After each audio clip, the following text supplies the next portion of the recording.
Friends, তোমরা কেমন আছো সবাই? এই যে আমি আর আমার এই যে ভাইপো মিলে মাঠে চলে এসেছি। তো অবশ্যই মাঠে আমাদের জমি আছে, কিন্তু মাঠে চাষ করা হয় না, চাষ বাবা করে।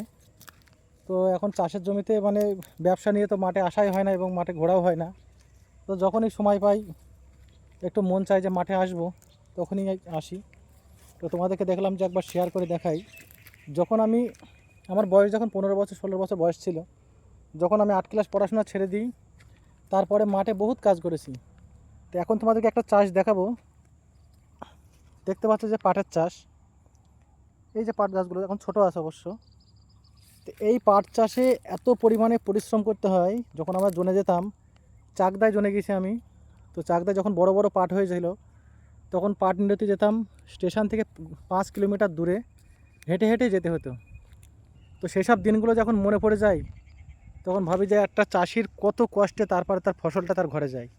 তারপরে যদি সেই চাষটার যদি দাম না পাওয়া যায়, তখন কতটা কষ্ট হয় সে একমাত্র সেই চাষিই কিন্তু অবশ্য জানে।